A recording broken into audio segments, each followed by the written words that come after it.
आज का जो हमारा उन्वान है वो है प्रीस्टहुड। आज का जो हमारा उन्वान है वो है प्रीस्टहुड, जिसे हम कहानत भी कहते हैं। ये फिर हम सीखेंगे, ये इब्रानियों की ही किताब में से हम सीखेंगे। हम पिछले दिनों से इब्रानियों की किताब के बहुत सारी चीजों को हम सीखते आ रहे हैं। प्लीज गो इन ऑन इसी।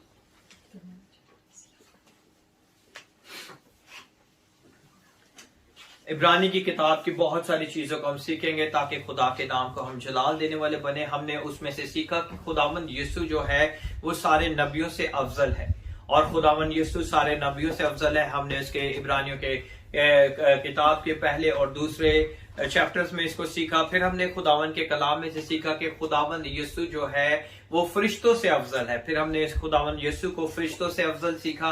फिर हमने उसके बाद सीखा कि खुदावंद यीशु मसीह मूसा से अफजल है। जो हमने लास्ट टाइम हमने सीखा तो हमने ये सीखा था कि खुदावंद यीशु मसीह मूसा से अफजल है। आज हम देखेंगे कि खुदावंद यीशु मसीह आरोन से भी अफजल है।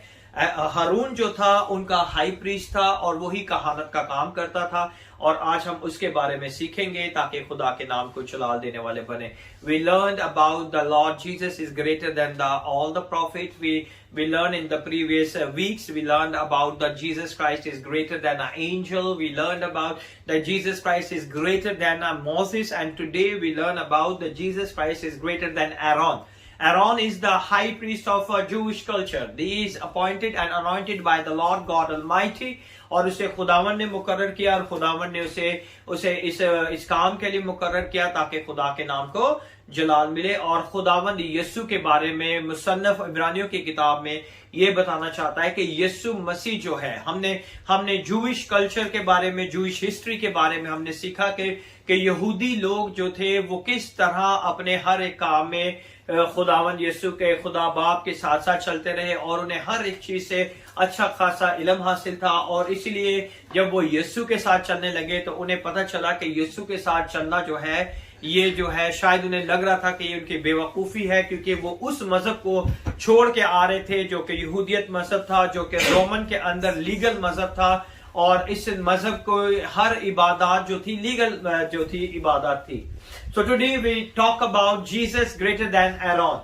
आज हम देखेंगे कि यीशु मसीह की कहानत और एरॉन की कहानत में जो है यीशु मसीह जो है सबसे बड़ा सरदार काहिन है और हम उसके बारे में सीखेंगे। Here the book of Hebrew writer shows the glory of Christ is greater than the glory of Jewish.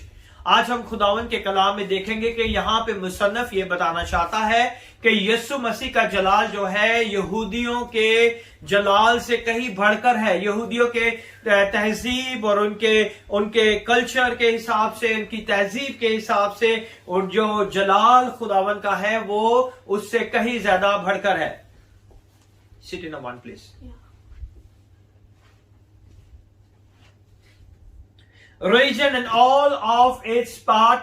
Till now we covered a major part. Jesus is greater than all the Jewish prophet. जितने भी यहूदियत में नबी गुजरे हैं यीशु मसीह उन सब नबियों से अफजल है। हमने इसके बारे में सीखा। We learn about Jewish concept of angel. हमने ये सीखा कि यहूदियों का जो कॉन्सेप्ट है फरिश्तों के बारे में, हमने उसके बारे में भी सीखा। और हमने ये भी सीखा कि यीशु मसीह सारे फरिश्तों से अफजल है। Jesus is greater than angel. We learn Jesus is greater than Moses. Moses जो था वो एक जूइश का बहुत बड़ा लीडर था जिसको पूरी जो थी यहूदी कौम बहुत मानती थी। और खुदावंद यीशु को यहाँ पे ये बताया जाता है कि यीशु जो है वो मूसा से भी बड़ा लीडर है। Today we learn the fourth part of Jewish religion is a priesthood.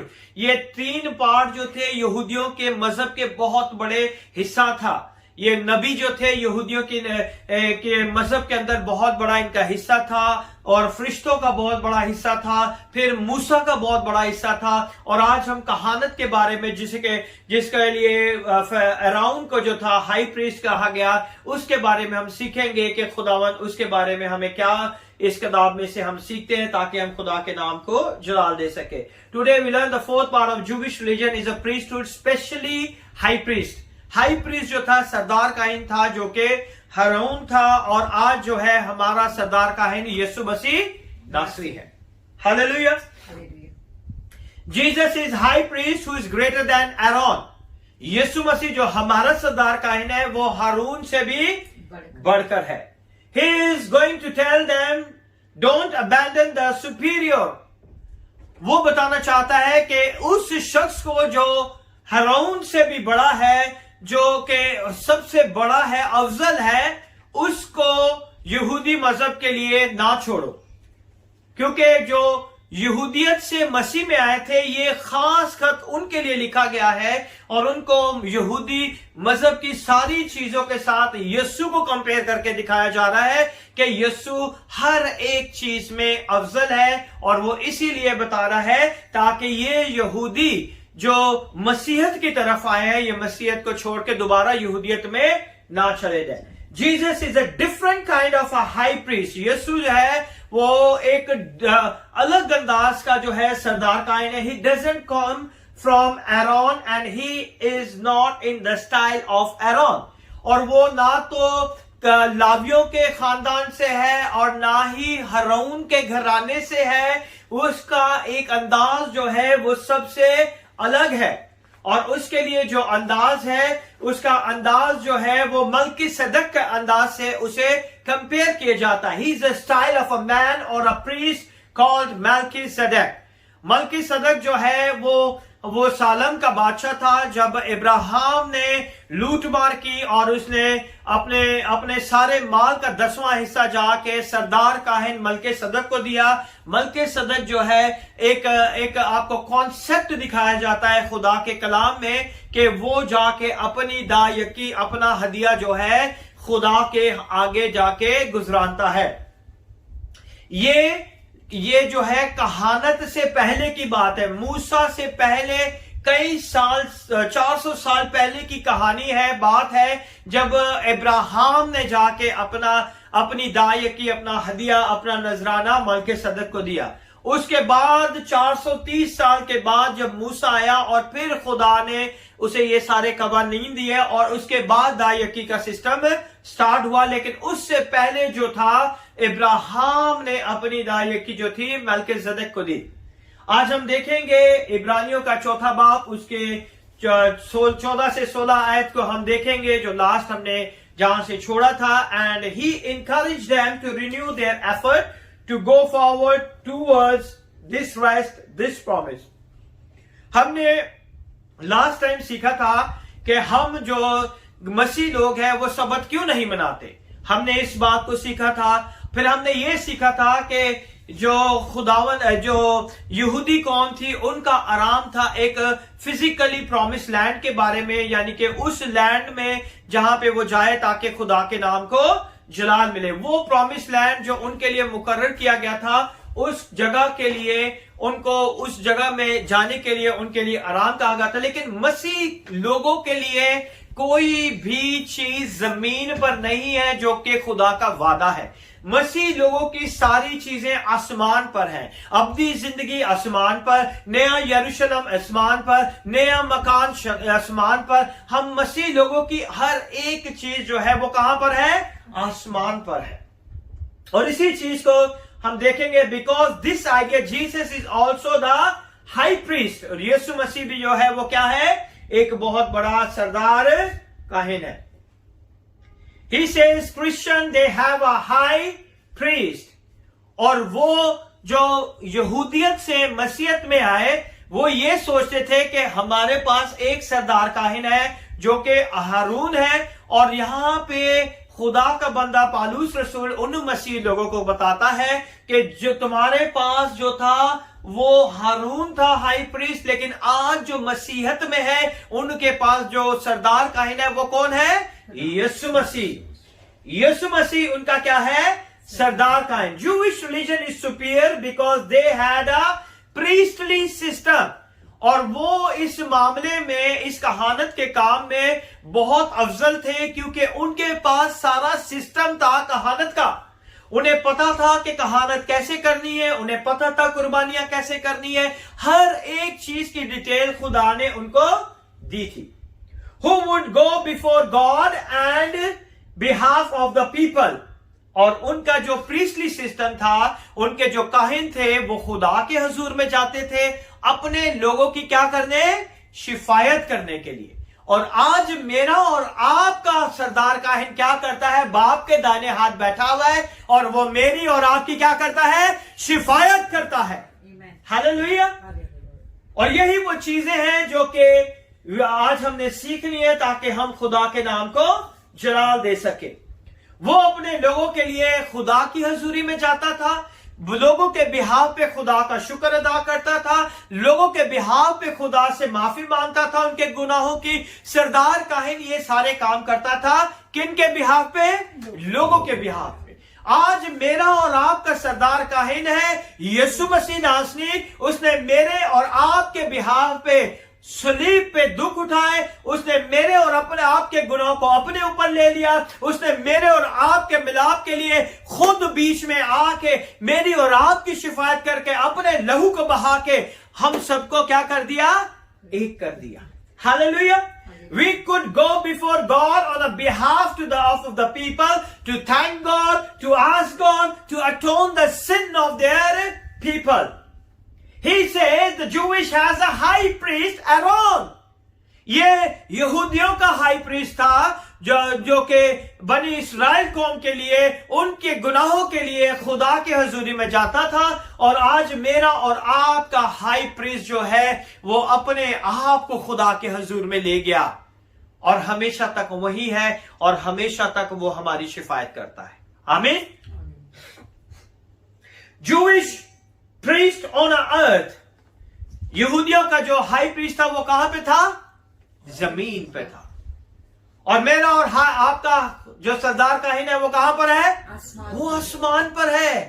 वो अब तक जिंदा है, वो मरा नहीं। Hallelujah. We Christian also have a high priest. Our high priest is not on earth. He is in heaven. वो जमीन पे हमारे गुनाहों के लिए नहीं बल्कि हमेशा हमेशा के लिए आसमान पे बाप के दाहिने हाथ बैठा है ताकि मेरी और आपकी हमेशा शिफायत करता रहे। Hallelujah. Appearing to God, Jewish priest on earth and Christian represented in heaven. आज हम मसीह लोग किस चीज को रिप्रेजेंट करते हैं? हेवन को। हम कहते हैं ना कि हम इस रूहे जमीन पे मुसाफिर है, हमारा इस रूहे जमीन पर कुछ नहीं है। आप मसीहत की बात कर रहा हूं मैं। मसीह लोग यही कहते हैं ना कि इस रूहे जमीन पे हमारा कुछ नहीं है, इस रूहे जमीन पे हम जो है मुसाफिर है, हमारा शहर आसमानी है, हमने आसमान पे बादलों पे उड़कर आसमान पे चला जाना है। यही हम कहते हैं ना, यही हम खुदा के कलाम में से सीखते हैं। Appearing to God on the behalf of the people, Jesus is high priest who is in heaven. हमारा हाई प्रीस्ट कहां पर है? हेवन पे है। He says the people should be encouraged by this fact, by this truth. वो कहता है कि इस सच्चाई को ही जानकर तुम जो है तुम्हारी मैं हौसला अफजाई करना चाहता हूं कि हारून जो था वो जमीन पे था और वो जमीन पर ही मर गया, लेकिन मेरा और आपका मसीहत का जो सरदार काहिन है वो मर के मुर्दों में से जी उठा और बाप के दाहिने हाथ बैठा है। और यही सच्चाई है और यही हकीकत है और इसी पर तुमको ईमान लेके आना है। Hallelujah. If high priest is already in heaven, well they need to maintain their faith. अगर हमारा सरदार काहिन आसमान पर है तो आज हमें सिर्फ अपने ईमान को क्या करना है? मजबूत करना है कि हमारा खुद सरदार काहिन कहां पर है? आसमान पर। We have a assurance here. आज हमारे पास यहां पर क्या है? अश्योरेंस है कि हमारा हाई प्रीस्ट जो सरदार काहिन है वो कहां पर है? आसमान पर है। Jewish high priest is limited. जो यहूदियों का सरदार काहिन था वो क्या था? लिमिटेड था, एक हद तक था। He was physically, he was limited. और वो अपने जिस्मानी तौर पर एक लिमिट के अंदर महदूद था। He was sinful, वो गुनाहगार भी था। He was just a man, वो सिर्फ और सिर्फ एक इंसान था। ये यहूदियों का हाई प्रीस्ट था, सरदार काहिन था। But our high priest is greater than. लेकिन हमारा सरदार काहिन उस सरदार काहिन से क्या है? बड़ा है। हम चौथे बाब की इब्रानियों चौथा बाब और इसकी 15वीं आयत को देखेंगे। The book of Hebrew chapter number 4 verse number 15। इब्रानियों की किताब उसका चौथा बाब और उसकी 15वीं आयत को हम देखेंगे। Come on, read. For we have not an high priest which cannot be touched with the feeling of our infirmities, but was in all points tempted like as we are, yet without sin. Okay, very good. क्योंकि हमारा ऐसा सरदार काहे नहीं जो हमारी कमजोरियों में हमारा हमदर्द ना हो सके, बल्कि वो सब बातों में हमारी तरह आजमाया गया तो भी बेगुनाह रहा। Their high priest is sinful, वो गुनाह से भरा हुआ था, लेकिन हमारा सरदार काहिन क्या है? मुश्किल परेशानियों आजमाइशों में भी आजमा कर भी वो बेगुनाह रहा। हालेलुया! कितना बड़ा हाई प्रीस्ट है हमारा सरदार काहिन। Jesus is the Son of God and a high priest in heaven with God. और हमारा सरदार काहिन क्या है? लिखे 14वीं आयत में लिखा है, पर जब हमारा एक ऐसा बड़ा सरदार काहिन है जो आसमानों से गुजर गया, यानी खुदा का बेटा यीशु, तो आओ हम अपने इकरार पर कायम रहें। आज हमें अपने इकरार पर कि खुदावंद यीशु ने हमारे गुनाहों के लिए ये दुख उठाए, सलीब पे चढ़ गया, तो हम जो इस बात का इकरार करते हैं उस पर कायम रहने की भी जरूरत है। हमें इस बात पर कायम रहने की भी जरूरत है कि वाकई ही खुदा ने ये किया है और हम आज उस पर कायम है। और वो कौन है? खुदा का बेटा यीशु। वो कौन है? खुदा का बेटा यीशु है वो। आमीन। Jesus is the Son of God and a high priest in heaven with God. Don't think he is so far away that he can't relate to us. वो कहता है ये ना सोचो कि वो अगर आसमानों पर है तो वो हमारा हमदर्द नहीं है। अगर वो आसमानों पे है तो वो हमसे बहुत दूर है, उसे हमारी कोई परवाह नहीं। लेकिन ये सारी बातें हमें सोचने की जरूरत नहीं, क्योंकि खुदा के कलाम में 15वीं आयत में लिखा है, क्योंकि हमारा ऐसा सरदार कायम नहीं जो हमारी कमजोरियों में हमारा हमदर्द ना हो सके। Hallelujah. He is always with us. For a human problem, he is with us. In our suffering, he is with us. His name is Emmanuel, which means God is with us. Amen. और वो हमारे साथ है, हमारी कमजोरियों में वो हमारे साथ है, हमारी तकलीफों में वो हमारे साथ है, वो हमारी नाकामियों में वो हमारे साथ है। वो ऐसा नहीं कि हमको छोड़ दे। For human problem, he is with us. He is with us in our suffering. He is with us in our failure. He is in heaven. Doesn't mean he can't relate to us. इसका ये मतलब नहीं कि हमारा सरदार काहिन जो आसमान पर है वो हमारी कमजोरियों में हमारा हमदर्द नहीं, वो हमारे दुखों में हमारे साथ नहीं, वो हमारी तकलीफों में हमें छोड़ देता है। ऐसा कुछ नहीं है। अगर आज हम ये सोचते हैं तो आज हमें अपनी सोच को बदलने की जरूरत है, क्योंकि वो हमें कभी नहीं छोड़ता। He is a man. वो कौन है? आदमियों की तरह आजमाया गया। आमीन। He as a man was tested by Satan and by the limit of humanity.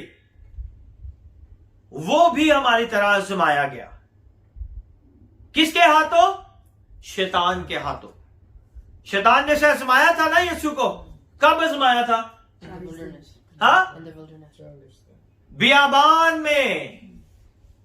में उसने खुदावन यीशु को आजमाया था।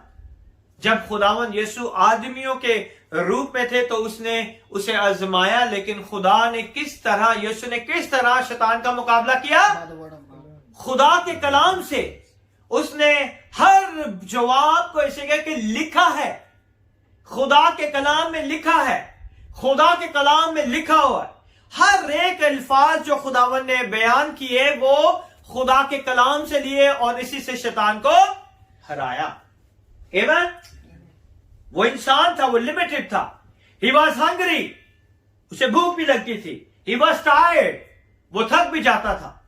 He was chased from place to place, लोग उसका पीछा करते थे। जगह ब जगह लोग उसे मारने की सोचते थे, जगह ब जगह लोग उसके खिलाफ रहते थे। ही वॉज बीटन, वो इंसानों की तरह मार भी खाई उसने। सो ही सफर्ड फिजिकली थिंग्स, और वो उसने जिस्मानी हालत में तकलीफों का भी सामना किया। I am talking about a real person. Yeshu Masih एक रियल इंसान भी था, हकीकी आदमी भी था। आमेन। ही डिड नॉट सिन, उसने कोई गुनाह नहीं किया था। He was a perfect mediator, वो हमारा जो है कामिल दरमियानी है, वो हमारे बीच में है, जो हमारा राबता बाप से करवा देता है। आज भी हमें यीशु की जरूरत है बाप की हजूरी में जाने के लिए। आज भी हमें उसके लहू की जरूरत है उस पाक तरीन मकाम में जाने के लिए, क्योंकि वो हमारा परफेक्ट मीडिएटर है। One who is already heaven, वो हमारा दरमियानी है, लेकिन वो कहां पर है? आसमान पर है। मेकिंग सेक्रीफाइस, उसने अपने आप की कुर्बानी दे दी। किसके लिए? मेरे और आपके लिए। ही एडवोकेटिंग ऑन आवर बिहाफ, वो हमारी बिहाफ पे खुदा के साथ क्या करता है? बातचीत करता है कि अब मेरे बेटे को माफ कर दे, ये नहीं करेगा, अब इसकी गलती खता को माफ कर दे, अब ये नहीं करेगा, अब इसकी जिंदगी में ये काम कर दे। तो ये बहुत जरूरी चीजें हैं जो खुदावन हमारे लिए करता है।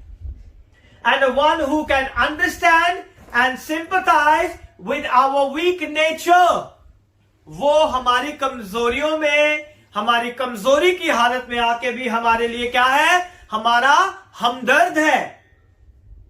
But at the same time can stand boldly before God, no man's behalf, on a man's behalf.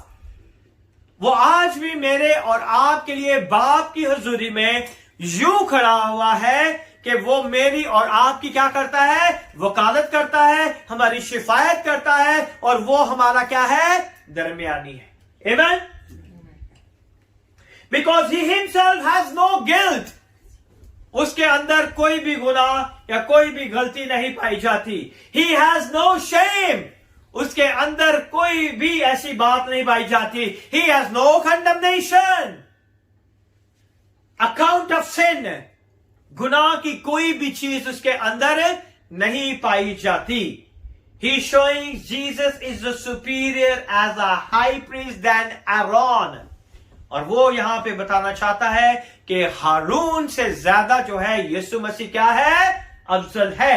Now go to the 16th verse, chapter number 4, a book of Hebrew, chapter number 4, verse number 16. Let us then with confidence draw near to their thrones of grace, that we may receive mercy and find grace to help in time of need.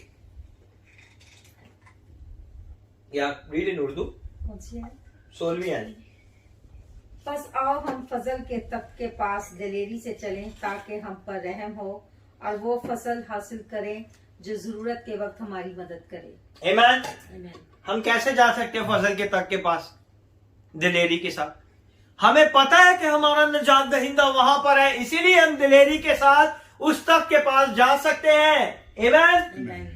Jesus knows the power and the right. He was tempted, he was tested, since he knows the weakness of man. उसे पता है इंसान की कमजोरियों का, उसे पता है क्योंकि वो भी बनिनु इंसान बनकर आया ताकि उन कमजोरियों को, उन इम्तिहानों को, उन आजमाइशों को अपनी जिंदगी में लेके जान सके कि बनिनु इंसान किन किन आजमाइशों में, किन किन कमजोरियों में गिर जाता है। Amen? He was fully human. He was hungry. He was tired. He understands the mercy of God because he is God himself. वो खुदा के फजल को जानता था क्योंकि वो खुद ही खुदा का क्या था? फजल था। वो खुदा के रहम को जानता था कि खुदा का रहम जो है बहुत ज्यादा इंपॉर्टेंट है, और वो उस रहम को जानता था, और हम भी उस रहम को आज क्या करते हैं? जानते हैं।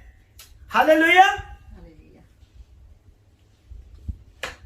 He understands the mercy of God because he is God, he is divine in nature. उसके अंदर कौन सी फितरत पाई जाती थी? खुदा के अंदर खुदा की अलूहियत पाई जाती थी, उसके अंदर खुदा की फितरत पाई जाती थी, इसीलिए वो खुदा के रहम को जानता था। आमीन। His followers approach God with confidence. इसलिए वो कहता है कि जो उसके रहनुमाए, जो उसके पीछे चलने वाले हैं, वो दिलेरी के साथ चले। वो कैसे चले?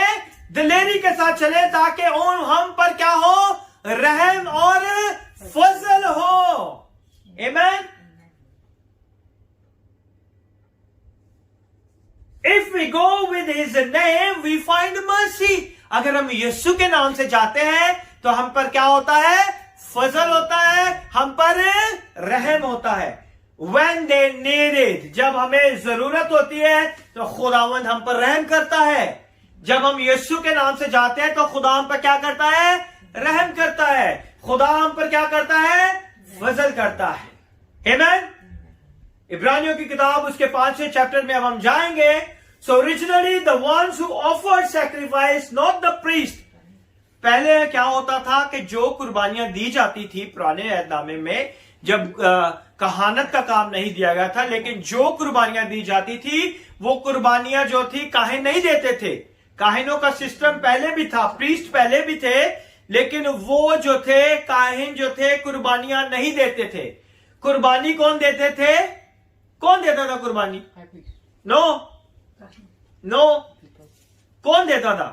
पहले कुर्बानियां देते थे घर के मुकर्रर शुदा लोग, हेड देता था। पहले घर का हेड जो था वो कुर्बानियां देता था।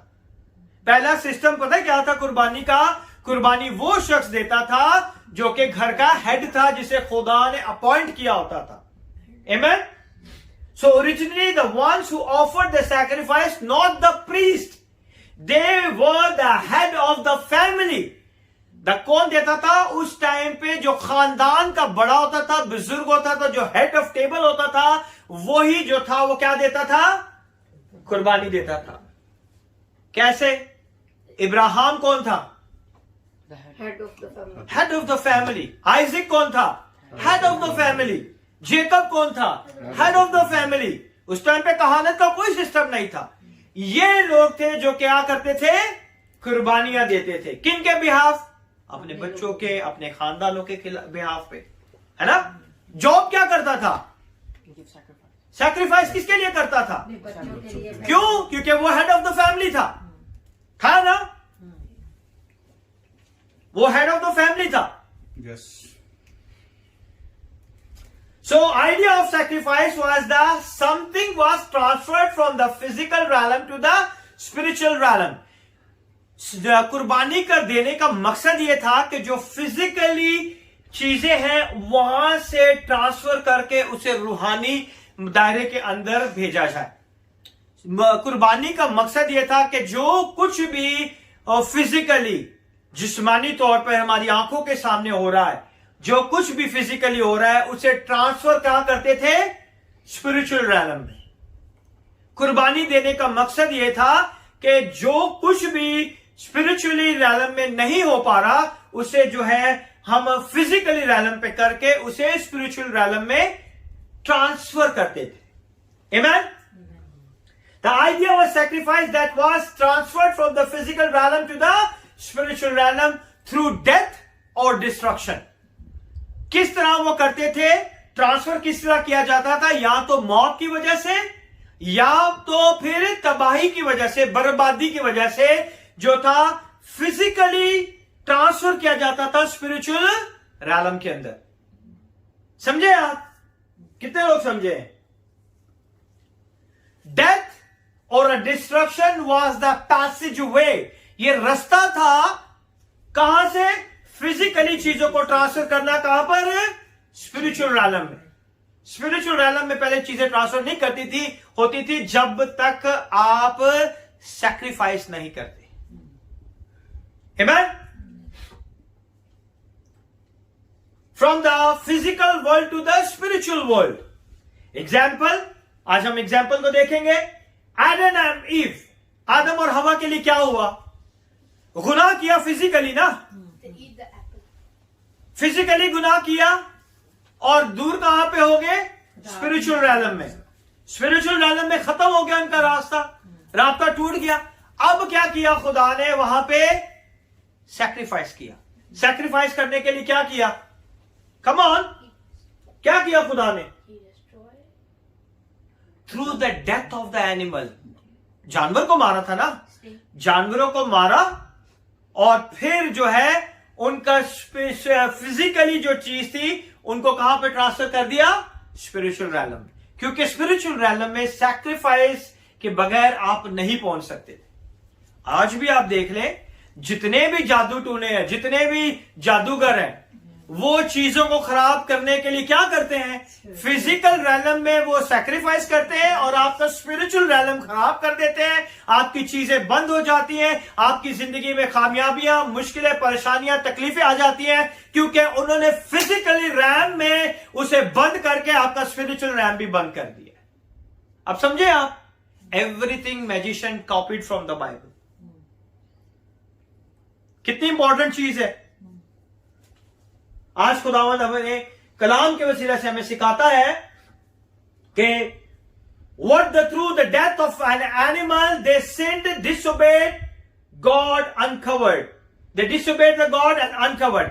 और जब उन्होंने गुनाह किया तो उन्होंने खुदा की नाफरमानी की, खुदा की हुक्म अदूली की, उन्होंने गुनाह किया और वो क्या हो गए? उन्हें पता चल गया वो तो नंगे हैं, है ना? An animal kills, animal skin used to cover them. और फिर उस जानवर को मारा गया और उनकी खाल से उनको क्या दिए गए? चमड़े के कुर्ते बना के उन्हें ढांका गया, है ना? ऐसे ही था ना? नोहा, he is giving thanksgiving for the safety. नोहा ने क्या किया? जानवरों की कुर्बानी की। वो हेड ऑफ द टेबल है, वो काहिन नहीं है नोहा। उसने अपने खानदान के लिए क्या किया? शुक्रगुजारी के लिए क्या की? पूरी सोख्तनी कुर्बानी दी। आमीन। पूरी सोख्तनी कुर्बानी में पूरी की पूरी चीजें जला दी जाती थी। We learn it something today. Noah is giving thanksgiving for the safety through the flood. He offers a sacrifice, he offers animals. उसने क्या किया? एनिमल्स को सैक्रिफाइस किया ताकि खुदा की शुक्रगुजारी करे कि उसने इस बड़े तूफान से उन लोगों को बचा लिया। जेकब ने क्या किया था? कौन बताएगा? याकूब ने क्या किया था? Come on. उसने भी कुर्बानी की थी अपने बच्चों के गुनाह के लिए। नहीं, जेकब नहीं, जेकब याकूब की बात कर रहा हूं। उसने भी खुदा के हुजूर एक कसम खाई थी, एक वादा किया था। कैसे किया था? कौन बताएगा? Come on. जब तक तुम मुझे बरकत नहीं देगा, यस, टेल मी। जब वो फरिश्ते के साथ कुश्ती करता है तो वो कहता है कि जब तक तुम मुझे बरकत नहीं देगा मैं। ओके, और कौन बताएगा? Come on.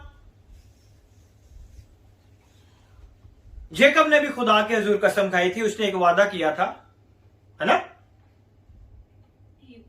Okay, Jacob he makes and was to have only God as his God. वो खुदा के हुजूर जो है, जिस पत्थर के ऊपर उसने सर धरा था, जहां पे उसने देखा कि यहां पे फरिश्ते ऊपर आ जा रहे हैं, उसने उस पत्थर के सतून के ऊपर क्या किया?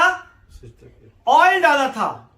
ऑयल को तो उसने डिस्ट्रॉय कर दिया था, लेकिन उस डिस्ट्रक्शन के वसीला से उसको फिजिकली रैलम से वो स्पिरिचुअल रैलम में इसकी ब्लेसिंग ट्रांसफर हो गई। आमीन।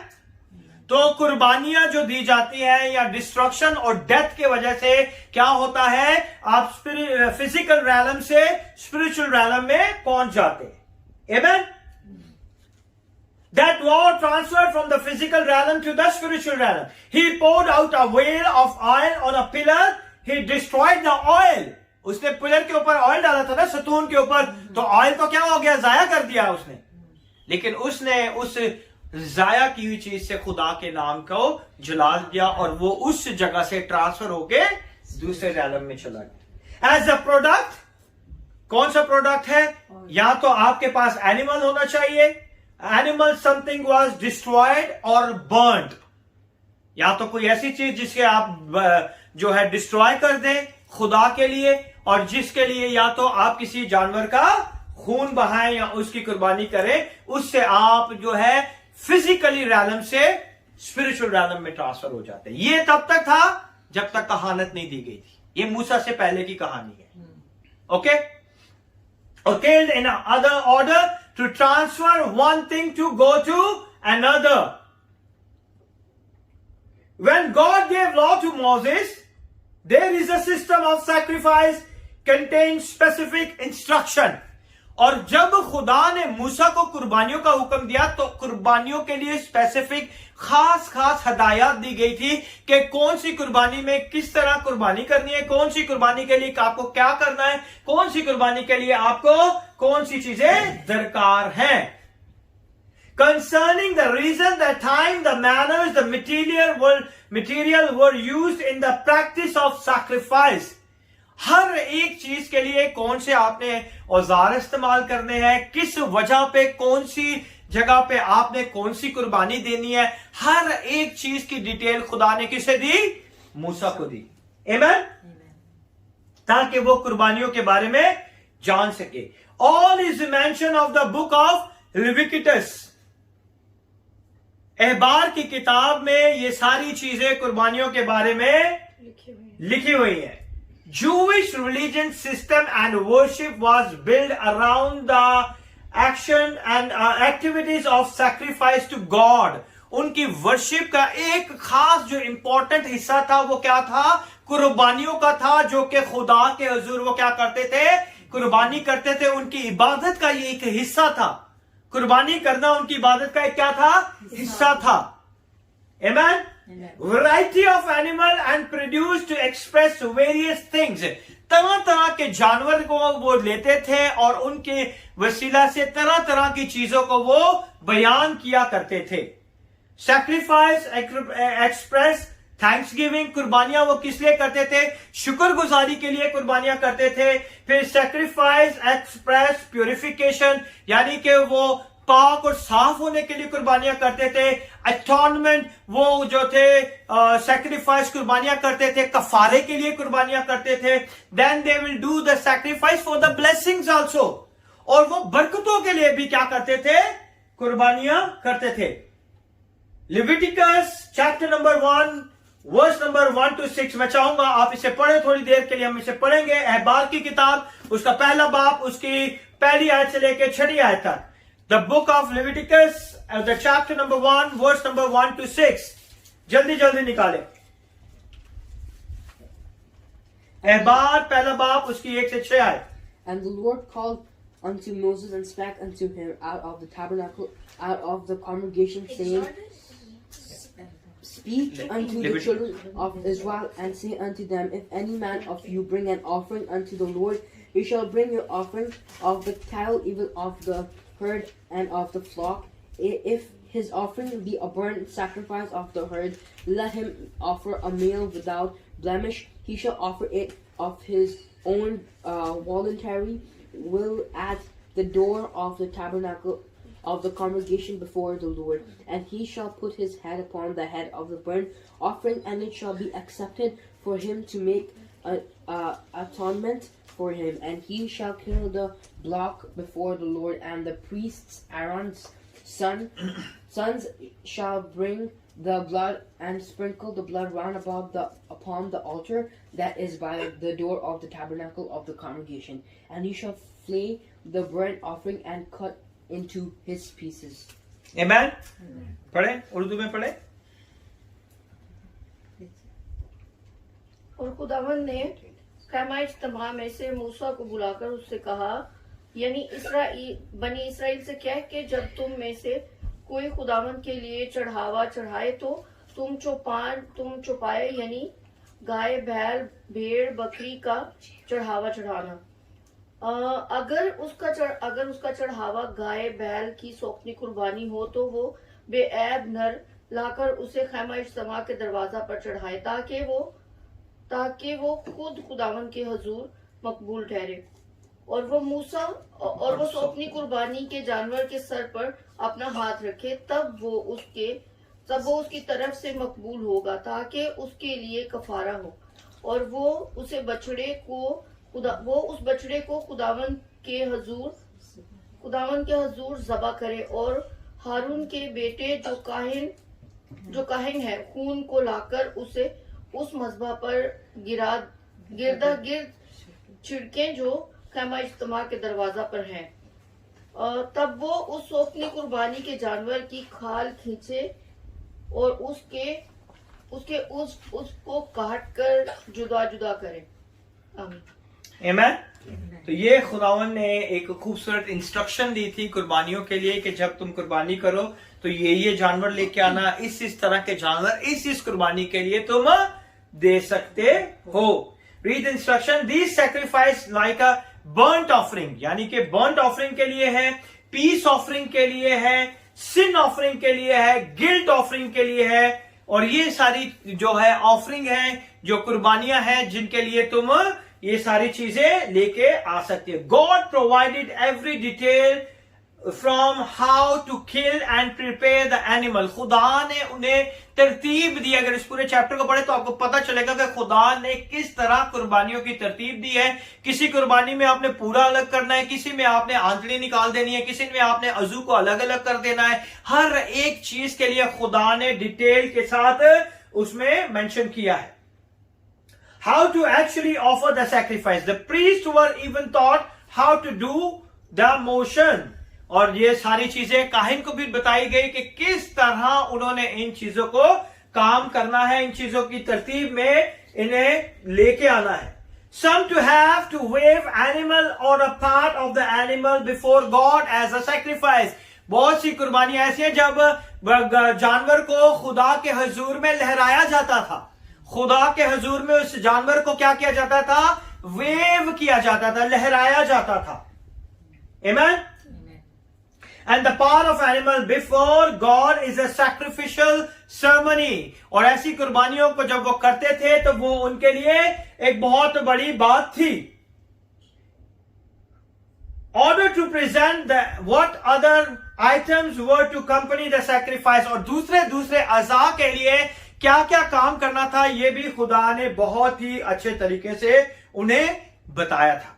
इट वॉज कॉम्प्लेक्स, वो उनके लिए थोड़ा सा मुश्किल हो सकता है, दुश्वार हो सकता है। इट वॉज डिमांडिंग, लेकिन वो खुदा का हुक्म था, खुदा की डिमांड थी कि अगर ये गुनाह है, अगर ये चीज करनी है तो तुम्हें ऐसा करना पड़ेगा। इट वॉज एक्सपेंसिव, वो कुर्बानियां कोई इजी नहीं थी, वो बहुत ही एक्सपेंसिव थी, उनकी कीमत थी। Some sacrifice had to be done every single day.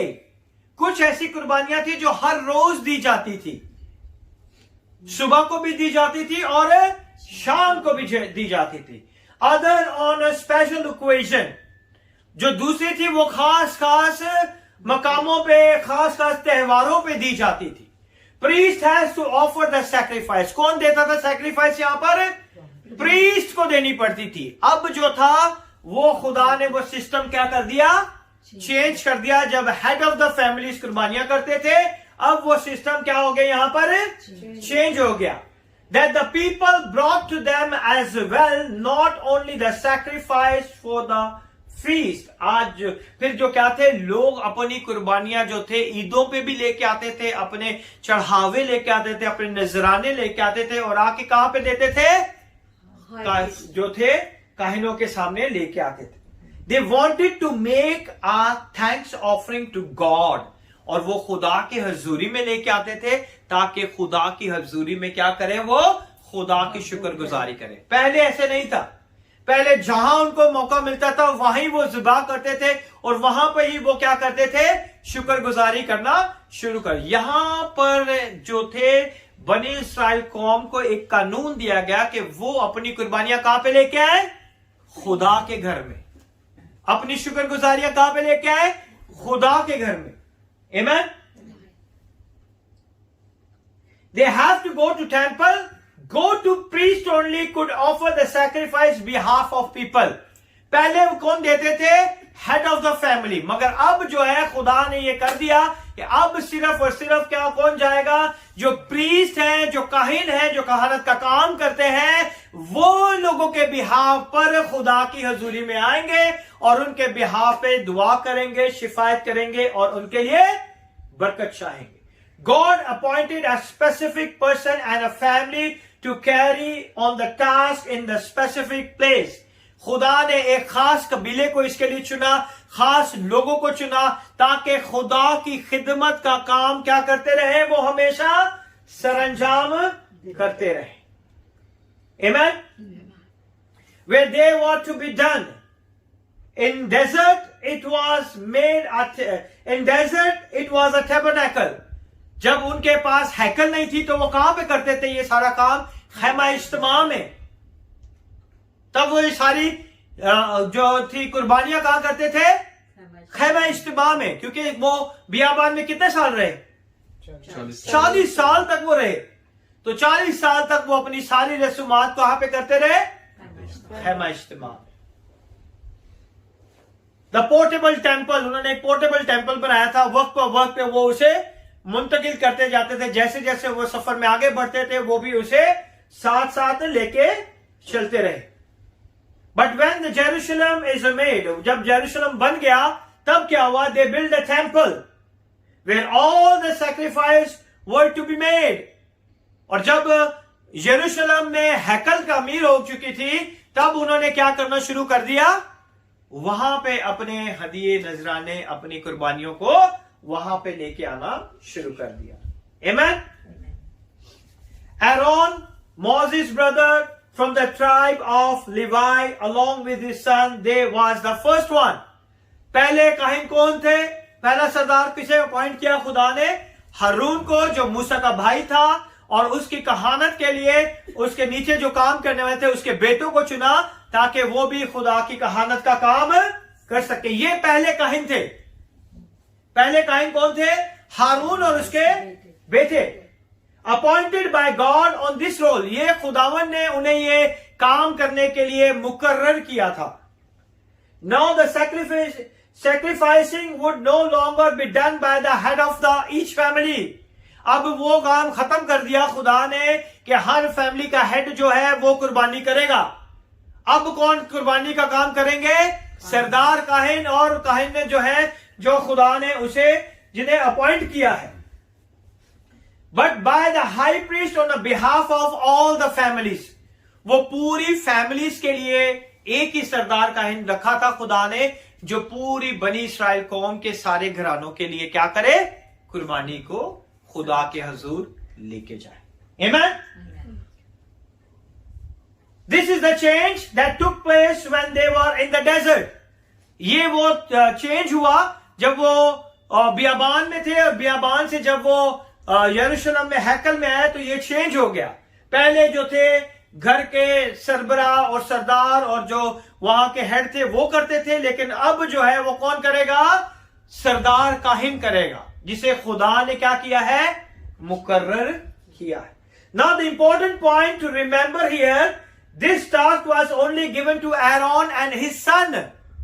आज ये बहुत इंपॉर्टेंट चीज है जो हमें देखनी है कि ये काम खुदा ने हारून और उसके बेटों को बख्शा ताकि वो सारा कहानत का काम सर अंजाम दे सके। एंड देयर डिसेंडेंट, और आगे उनकी नस्ल of Aaron, according to God's law only the descendant of Aaron, खुदा के हुक्म के मुताबिक ये हारून और उसकी आने वाली नस्लों ने ये जो सरदार काहिन का काम था, इन्होंने क्या करना था? सर अंजाम देना था। could serve as a priest, that's why they call it the Aaronic priesthood. इसलिए उसे जो है हारून की कहानत कहा जाता है, यानी कि वो उसकी नस्ल दर नस्ल के लिए खुदा ने कहा कि ये करेंगे, इसलिए उसे एरोनिक प्रीस्टहुड कहा जाता है। ठीक है, क्योंकि खुदा ने ये हारून और उसके बच्चों और उसके आने वाली नस्लों के लिए कहा कि तुमने ये काम क्या करना है? सरंजाम देना है। Because it's come from Aaron and the people of his family, it wasn't enough that you would be from his family. ये जरूरी नहीं है कि सिर्फ उसी के फैमिली में से हो या सब कुछ उसी की फैमिली ही करेगी। खुदा ने और भी कुर्बानी के लिए और भी बहुत सारी चीजें दरकार थी।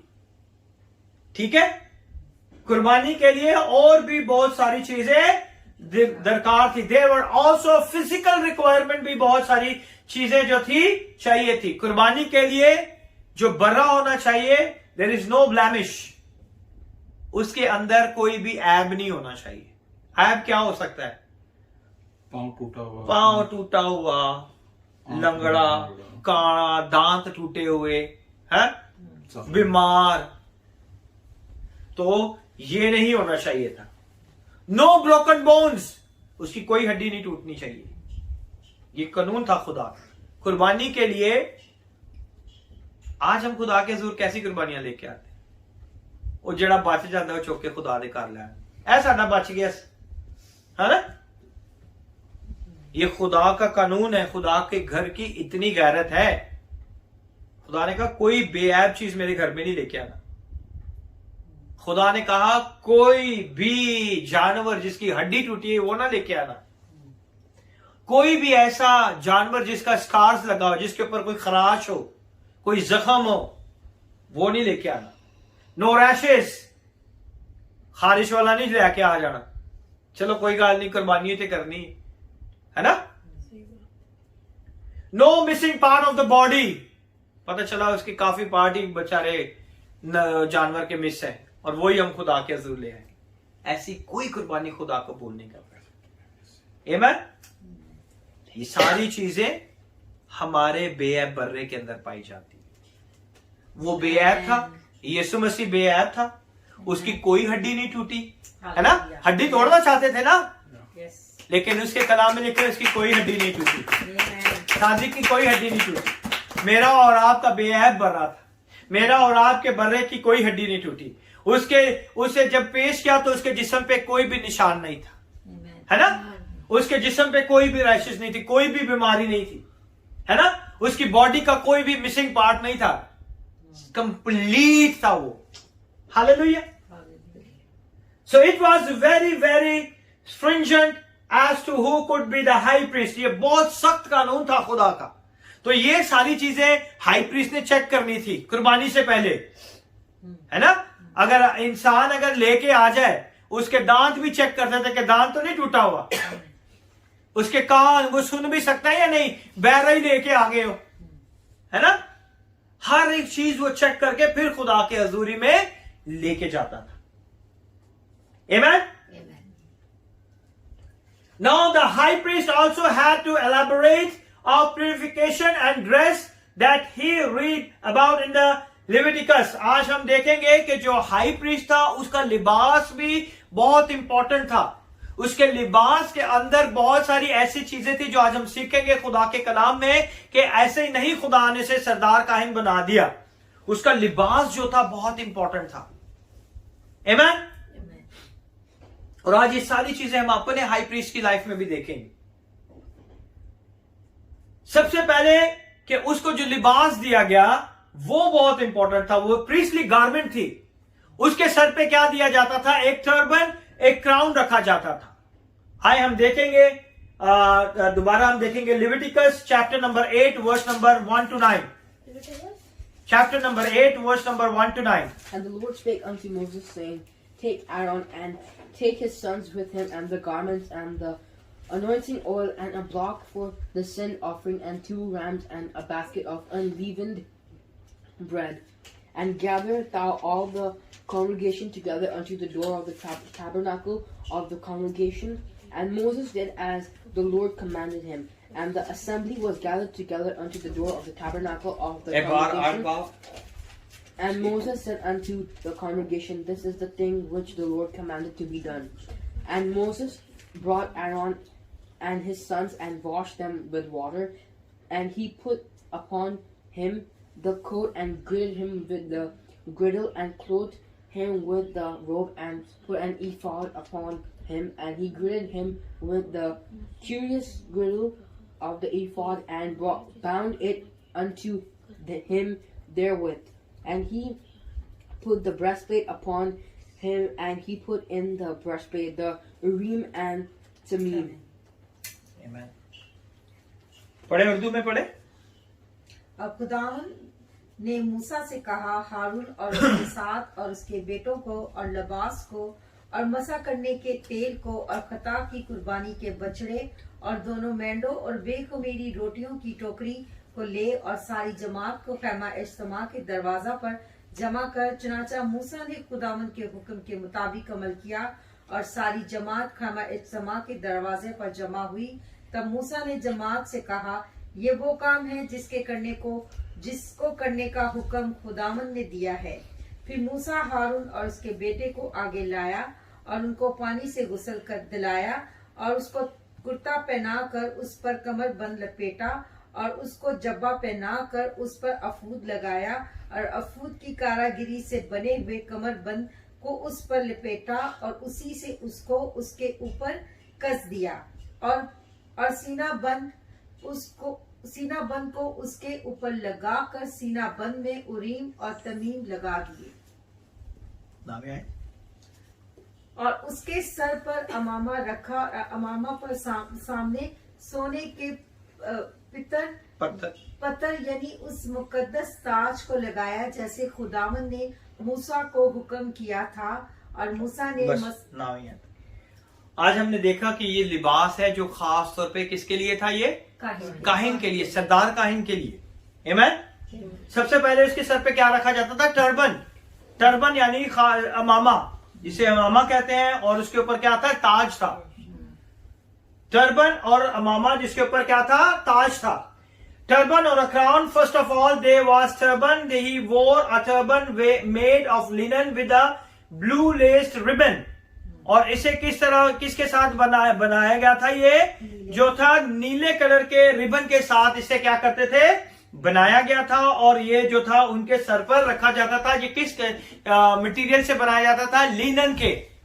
आपको पता ना, लिनन एक मटेरियल है कपड़े के अंदर, बड़ा सॉफ्ट होता है, बड़ा अच्छा कपड़ा का मटेरियल होता है ना, और सादा होता है वो, ठीक है। Which held a golden plate on the turban in front. और वो जो गोल्डन प्लेट थी उसके ऊपर, जो टर्बन के ऊपर जो ताज था, उसको वो क्या करता था? रिबन जो था उससे वो क्या करते थे? उसे बांध देते थे, वो उसको होल्ड करके रखता था। आमीन। Which held the golden plate on the turban in front with the word of holiness to the Lord। और उसके ऊपर खुदा के कलाम की गहरी बातों को क्या कहते हैं? लिखा जाता था। वो उसके ऊपर खुदा के कलाम की बातें लिखी होती थी। आमीन। Because he himself was the holiness of the Lord। क्योंकि खुदा खुद जो है वो अपने आप को क्या कहता है? कि वो ही जो है सबसे ज्यादा पाक है। खुदा ही पाक है ना, इंसान तो पाक नहीं है। तो उसके जो सर था उसके ऊपर जो क्या था? अमामा रखा गया, एक टर्बन पहनाई गई, उसके ऊपर ताज लगाया गया, उसे ब्लू रिबन के साथ बांधा गया। और फिर क्या किया गया? उसके आगे हम देखेंगे, this was a constant reminder of his separation and calling to serve God and the people। और ये किस चीज को जाहिर करता था? ये इस चीज को जाहिर करता था कि खुदा और लोगों के दरमियान में ये क्या है? एक दरमियानी है जो लोगों के बिहाफ पे किससे बात करता है? खुदा से। वो लोगों के बिहाफ पे किससे बात करता है?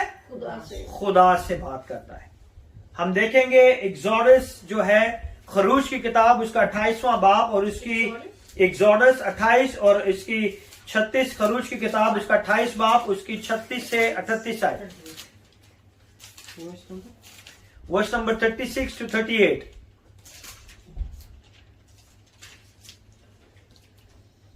And thou shalt make a plate of pure gold, and gave upon it like the engravings of a signet, holiness to the Lord. And thou shalt put it on a blue lace, and it may be upon the mitre, upon the forefront of the mitre. It shall be upon Aaron's forehead, that Aaron may bear the iniquity of the holy things which the children of Israel shall hallow in all their holy gifts, and it shall be always upon his forehead, and they may be accepted before the Lord. Amen। जैसे मैंने अभी आपको बताया कि यहाँ पे क्या लिखा हुआ है कि और तू उसे खालिश सोने के एक पत्री होती है ना, पत्री प्लेट की जो लोहे की पत्री होती है, पत्थर है। ये एक छोटा सा ऐसा एक टर्न किया हुआ एक पत्थर है जिसका लिए लिखा हुआ है कि तू खालिश सोने की एक पत्थर बनाकर उस पर अंगश्तकारी के नक्श की तरह ये कुंदा करना के खुदावन के लिए मुकद्दस, यानी कि उसके ऊपर लिखा जाता था, उसके ऊपर स्पेशल उस मटेरियल के ऊपर क्या किया जाता था, लिखा जाता था, ताकि वो क्या हो, और उसे कैसे किया जाता, उसे नीले फीते से बांधना ताकि वो इमामे पर, यानी इमामे के सामने के हिस्से पर, यानी कि उसकी पेशानी पे, उसके फ्रंट पे, उसके जो माथे का फ्रंट साइड है, जो खुदा के हुजूर जाना है, वहां पर वो सारी खुदा की कलाम की बातें मुकद्दस तरीके से वहां पे लिखी होनी चाहिए, है ना, और वो इमामे पर, यानी इमामे के सामने के हिस्से पर हो, और ये हारून की पेशानी पर रहे, ताकि जो कुछ बनी इस्राएल अपने पाक हदियों के जरिए से मुकद्दस ठहराए, उन मुकद्दस ठहराई हुई चीजों की बदी हारून उठाए और ये उसकी पेशानी पर हमेशा रहे, ताकि वो खुदा के हुजूर मकबूल ठहराए। तो ये इस चीज का निशान था कि वो अपने लोगों के गुनाहों को उठाकर अपने खुदा के हुजूर में जा रहा है, और इस वजह से ये निशानी रिमाइंडर था उसके लिए। ये क्या था उसके लिए? एक रिमाइंडर था, यादगारी थी कि जब भी वो खुदा के हुजूर ये पहन के जाए तो वो इस बात को याद करे कि वो खुदा के हुजूर अपने लोगों के गुनाहों की, उसके हदियों को लेके आया है। आमीन। तो ये बहुत इंपॉर्टेंट चीज थी, जो कि उसके माथे पर इमामा था, और उसके ऊपर नीला फीता था, और उसके ऊपर कुंदा हो गया था। और फिर जो दूसरी चीज हम देखेंगे कि खुदावन के कलाम में there is a second thing. पहली चीज ये थी, और दूसरी चीज ये थी कि उसके गारमेंट में सबसे इंपॉर्टेंट चीज थी कि there is second the onyx stone. Onyx stone थे, ऑनिक्स स्टोन कहते हैं संगे सुलेमानी, ठीक है, the symbol of love between two people. संगे सुलेमानी जो थे वो इस चीज को जाहिर करते थे कि दोनों लोगों की मोहब्बत को वो जाहिर करते थे।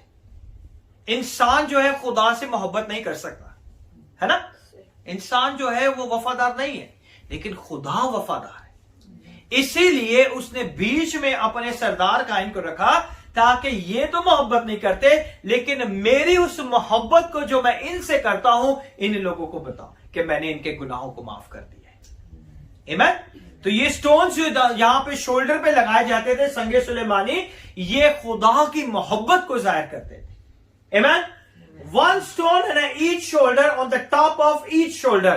जो कंधे के ऊपर का हिस्सा था, ये कंधे के ये जो टॉप का हिस्सा था, यहां पे एक पत्थर लगाया जाता था, ठीक है, जो कपड़े बनाए जाते थे उसके ऊपर एक पत्थर लगाया जाता था, and secured by the strap that serve to hold the front and back. और उसके ऊपर एक स्ट्रैप लगाई जाती थी, ठीक है, आपको पता है ना, पुलिस वालों के इधर एक कंधे के ऊपर एक स्ट्रैप लगाई जाती है, जिसके अंदर वो अपनी टोपी लटका के रखते हैं। इसी तरह ये चीज जो थी, काहिन के शोल्डर के ऊपर जो स्टोन लगाए थे, उसको एक स्ट्रैप के साथ क्या कहता था, कवर किया जाता था। और उसके स्टोन के ऊपर क्या किया जाता था, and for the chequered and embroidery ephod, और उसके ऊपर जो उसके अंदर क्या था, इफोद को लगाया जाता था। इफोद जो है, जिसे हम अफूद कहते हैं उर्दू में, उसको वो दिया जाता था, और वो जो था उसके कंधों के ऊपर रखा जाता था। इफूद कहां पे पहनते हैं? अफूद कंधों पे पहनते हैं ना, शोल्डर पे पहनते हैं ना अफूद, जो आजकल तो नहीं पहनते। फादर्स जो है वो भी अफूद जो कंधों के ऊपर पहना जाता है, जो गोल्डन कलर का आप देखते हैं ना, कुछ पास्टर्स प्रीस्ट पहनते हैं, और जो फादर्स पहनते हैं, फादर डिफरेंट कलर के पहनते हैं, पर्पल पहनते हैं, गोल्डन पहनते हैं, शोल्डर के ऊपर अफूद उसे कहते हैं, है ना, लेकिन और कोई नहीं पहनता। ये जो है फादर्स पहनते हैं, और जो है चर्च ऑफ इंग्लैंड में जो है जितने भी प्रीस्ट हैं वो पहनते हैं, और दूसरी डिनोमिनेशन में मैंने नहीं देखा कि लोग ये पहनते हैं। और फिर क्या हुआ कि उसके जो था interesting, the name of 6 tribe of Israel were engraved on each one of the stone. और जो उसके राइट साइड पे जो शोल्डर पे स्टोन लगाया था, उसके ऊपर जो थी इंगश्तकारी की गई थी, उसके अंदर जो था वो इजराइल के 12 कबीलों के नाम लिखे गए थे। 6 कबीलों के नाम जो थे उस पत्थर के साथ लिखे गए थे, ताकि वो खुदा के हुजूर जब जाए तो पूरी बनी इस्राएल कौम को लेके जाए, ठीक है। जो राइट साइड का शोल्डर था, जिसके ऊपर जो पत्थर लगाया गया था, उसके ऊपर पहले 6 बड़े बेटों के नाम उनकी पैदाइश के मुताबिक लिखे गए थे। तो ये बहुत इंपॉर्टेंट चीज है जो आज हम सीख रहे हैं। और उसके बाद जो लेफ्ट हैंड साइड पे the 6 oldest brother were on the right shoulder, right stone, and the 6 youngest were on the left shoulder on the stone that was there. 6 जो थे बड़े बेटे थे, उनका नाम जो था राइट हैंड साइड के पत्थर के ऊपर उनका नाम लिखवाया गया, और जो छोटे 6 बेटे थे उनके बाद के उनको लेफ्ट हैंड साइड के ऊपर लिखा गया, और उनके नाम भी जो थे उनकी पैदाइश के हिसाब से लिखे गए। Amen? On the stone that was there. This meant the high priest carried the name of the tribe before the Lord. इसका मतलब था कि पूरी बनी इस्राएल के 12 कबीलों को वो खुदा की हजूरी में लेके आए। सरदार का ही था ना, तो उसकी ड्रेसिंग भी ऐसी थी, उसके पीछे मतलब था, ताकि वो खुदा के हजूरी में पूरी बड़ी इस्राएल कौम को लेके आए और कोई कौम के से कोई कबीला भी रह ना जाए। When he ministering in their names. So इसे हम देखेंगे 26 बाब, खरूज की 26 बाब, उसकी 6 से 14 आयत। 26 Exodus chapter 26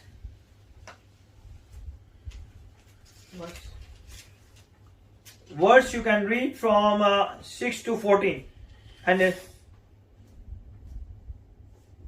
thou shalt make 50 taches of gold and couple. Okay, we stop here. We will be read later. I will go give you this one. मगर आप इसे याद रखें, एक्सोडस 26 बाब उसकी 6 से 14 आयत में ये लिखा हुआ है, He was like an advertising to remind what he was all about. उसके ऊपर ये इसलिए लिखा गया था ताकि वो हमेशा जो है एडवर्टाइज कर सके। हम हर एक चीज को बेचने के लिए क्या करते हैं? ताकि वो इंसान के दिमाग में रह जाए, है ना। जब हम गुजरते हैं जगह जगह पे साइन बोर्ड लगे हुए हैं, बर्गर डील 10 दरम, मैकडोनल्ड 10 दरम, है ना, ऐसे ही है ना, पूरे रास्ते में लगे हुए हैं। फिर हम टीवी ऑन करते हैं तो कोई भी चीज लगाएं तो वहां पे ऐड आ जाता है कि ये नई प्रोडक्ट आई है, इसे देखें, इसमें ये फायदा है, इसमें ये फायदा है, तो एडवर्टाइजमेंट है। तो इसी तरह खुदा के कबीलों की, जो कबीले खुदावन ने जो थे इब्राहिम की नस्ल को जो जमीन के वारिस ठहराया, उसके कबीलों को खुदावन ने ये बरकत दी, और उनकी एडवर्टाइजमेंट कैसे की जाती थी? इसी तरह हर बार जब भी वो जाता था खुदा के हजूर दोबारा से वो नए एडवर्टाइजमेंट उनकी होती थी। खुदा उन अपने वादे को दोबारा याद करता था। आमीन। You know, he was the weight of the world on his shoulder. वो सरदार काहिन ने क्या अपने कंधों पे लिया होता था? अफूद नहीं, उसने लोगों को, पूरी दुनिया के गुनाहों को अपने ऊपर लेके वो कहां पे जाता था? खुदा के हुजूर। तो उसके कंधों पे क्या था? बोझ था। ये पत्थर जो थे ना 12 कबीले, ये कबीलों के गुनाहों को खुदा की हजूरी में लेके जाता था, उनके बोझों को खुदा के हजूरी में, उनकी गलती खताओं को खुदा के हजूरी में लेके जाता था। वो उस सरदार काहिन को मानते थे जो कि खुदा के हजूर में जाता था। You know, he was the weight of the world on his shoulder. We used the expression, well, he had the weight of the people, the weight of the responsibility of the people. वो लोगों की जिम्मेदारी को लेके जाता था खुदा के हजूर। आज काहिन क्या करते हैं? आज खुदा के खादम क्या करते हैं? आज खुदा के खादमों को क्या लोगों की परवाह है?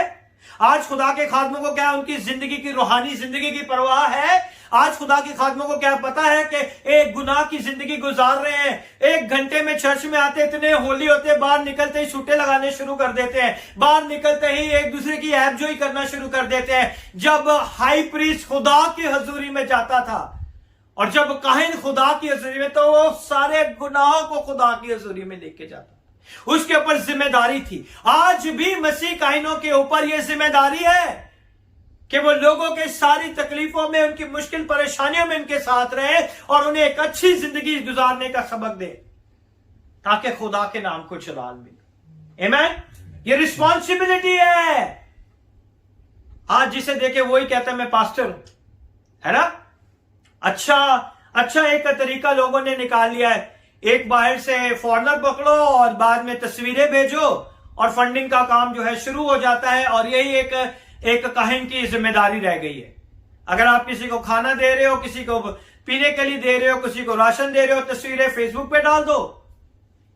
You received your reward. आप अपना अजर जमीन पे पा चुके हैं, आसमान पे कोई अजर नहीं है। आप अपने अजर के लिए लोगों की अप्रिसिएशन ले लेते हो। जो कमेंट्स लोग लिखते हैं वो आपका अजर है। खुदावंद ऐसे नहीं चाहता। खुदावंद ने जो हमें जिम्मेदारी दी है, उस जिम्मेदारी में देखें कि हमने लोगों की जिंदगियों को बदलना। कितने लोगों की हम जिंदगियां बदल सके। आज हमें काहिनों को जानने की, खुदा के खादमों को जानने की जरूरत है। कितने लोगों की हमने जिंदगियां बदली है? क्या एक की भी जिंदगी हम बदल सके? क्या दो की भी हम जिंदगी बदल सके? कितने लोगों की जिंदगियां बदली हैं जो कि वाकई हकीकी में खुदा की जो है खिदमत करते हैं। हाँ, आज हमें ये जानने की जरूरत है। मैं खुदावंद का शुक्र अदा करता हूं कि मैंने जिन लोगों की जिंदगियों में काम किया, उनमें से बहुत से लोग आज पास्टर बने हुए हैं। ये मेरी खिदमत है। ये खुदावंद ने मुझे जो खिदमत दी है, चाहे लोग मुझे माने या ना माने, पसंद करें या ना करें, मेरे खिलाफ बोले, जो भी करें, लेकिन जो मेरी जिम्मेदारी खुदा ने मुझे दी है, आज खुदावंद ने उनकी जिंदगियों में काम किया है। खुदावंद उन्हें इस्तेमाल कर रहा है। आमीन। आज हर एक खादम की यह जिम्मेदारी है कि लोगों को तैयार करे। जरूरी नहीं है कोई आपके चर्च आए या ना आए, जो खुदा से मोहब्बत करता है, जो खुदा की खिदमत करना चाहता है, हमारा ये फर्ज है कैसे लोगों को तैयार करे और खुदा के नाम को चला दे। आमीन। The high priest, he had that on his shoulder, and those onyx stone were they represented to their were embroidered chain. और जो पत्थर लगाए जाते थे, उनके ऊपर जो थी एक चेन लगाई जाती थी। उनके ऊपर, पत्थरों के ऊपर क्या थी? एक चेन लगाई जाती थी। These were made of gold and along with the ribbon, और ये सोने की चेन के साथ और रिबन के साथ ये पत्थर लगाया जाता है। were used to hold the breastplate in a place, और वो जो थी सीने के ऊपर एक ब्रेस्ट प्लेट लगाई जाती थी ताकि उसको वो क्या कर सके? होल्ड कर सके। The breast plate had the rings in each corner, और पूरी ब्रेस्ट प्लेट के कॉर्नर्स के ऊपर क्या थे? छोटी छोटी क्या लगाई जाती थी? घंटियां लगाई जाती थी, रिंग्स लगाई जाती थी। and the chains were attached from these to the shoulder plates that held on the onyx stone, और ये जो थी वो सारी चेनें जो थी इसके साथ लगाई जाती थी, जो कि हमने 28वें बाब की अभी 14वीं आयत में हम देखेंगे कि किस तरह यहां पे लिखा हुआ है। और तू सोने के खाने बनाना, 13वीं आयत से मैं पढ़ रहा हूं, और तू सोने के खाने बनाना और सोने की खालिस सोने की 2 जंजीरें डोरी की तरह गुंदी हुई बनाना और इन गुंदी हुई चेनों के खानों में जड़ देना। ये उसके बनाने का स्टाइल था जो कि उसके साथ बनाई गई और उनको इसके साथ जोड़ दिया गया। Amen? And the breastplate itself they were wore in the front, और वो जो सीना बंद था वो उसे सीने के आगे पहना जाता था। That this was actually the piece of the elaborately finished cloth, और ये जो था वो खास एक कपड़े से बनाया जाता था, जो लिनन का कपड़ा जैसे हमने देखा है उससे बनाया जाता था। It was the same material as the ephod, और जो मटीरियल एफोद के लिए इस्तेमाल किया जाता था वही मटीरियल इस सीने बंद की घंटियों के नीचे जो मटीरियल लगाया जाता था उसके लिए भी वही इस्तेमाल किया जाता था। It wasn't a thing made out of metal, और ये लोहे के साथ या लोहे की चीजों के साथ नहीं बनाया जाता था। It was twice as a long as it was a wide, और उसे बहुत चौड़ाई में बनाया जाता था ताकि उसके अंदर सारी चीजें तरीके से लगाई जा सके। But it was folded over the form a square रफली 9 इंच और 9 इंच का वो पूरा बनाया जाता था, जो कि पूरी ब्रेस्ट प्लेट को कवर करता था, और ऊपर से उसे क्या कर दिया जाता था? फोल्ड किया दिया जाता था। Wide and high because it was folded over and वोन लाइक दिस, ताकि वो उसे ऊपर से कवर करके उसे पहना जा सके। There was a pocket here. It created a pocket. It had a rings in each corner from which the chains and the ribbons were attached. उसके साथ जो थे खाने बनाए जाते थे, जिसके साथ चेन लगाई जाती थी, जिसके साथ रिबन लगाए जाते थे, और उसके साथ एक अंदर एक पॉकेट बनाई जाती थी। उसके साथ एक अंदर क्या बनाई जाती थी? एक पॉकेट बनाई जाती थी। Now on the breast plate were the fascinated 12 precious stone, और उसके ऊपर जो थे सीने के ऊपर कौन से क्या लगाए जाते थे? पत्थर लगाए जाते थे। 12 प्रेशियस स्टोन थे, वो उसके सीने बन पर लगाए जाते थे। कौन कौन से स्टोन्स थे? पहला sardius, topaz, emerald, turquoise and sapphire, diamond, jacinth, agate and amethyst and beryl, onyx and jasper. ये 12 पत्थर जो थे, जो आपको खुदा के कलाम में मिलेंगे, वो उसके सीने के ऊपर लगाए जाते थे। All of these stones were set in the gold. On each stone was engraved the name of tribe of Israel.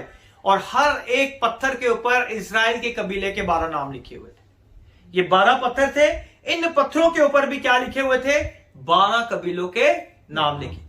जो शोल्डर पे 2 स्टोन थे, 6 एक साइड पे, 6 एक साइड पे, 12। और जो सीने पर लगाए जाते थे स्टोन, उनके ऊपर भी क्या लिखे जाते थे? उनके 12 नाम लिखे जाते थे। People and their need were always close to high priest. क्यों उनके सीने के साथ लगाए जाते थे?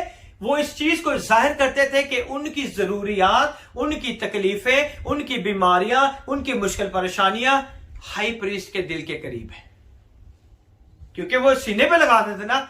और हमारी हर मुश्किल परेशानियां हमारे हाई प्रीस्ट के दिल के करीब है, और वो है यीशु मसीह नासरी। आमीन। हमारी मुश्किलों में वो हमारे साथ है, हमारी तकलीफों में हमारे साथ है, हमारे गमों में हमारे साथ है, हमारे दुखों में हमारे साथ है, और उसने हमें हमेशा अपने सीने से लगा के रखा हुआ है। आमीन। People was always on his heart. Now how we say I have burden on my heart. इसलिए उसके दिल में ये बोझ था ना, कि क्यों वो कहता था कि मेरे दिल में ये बोझ है तुम्हारे लिए, मेरे दिल में तुम्हारे लिए ये चीज है।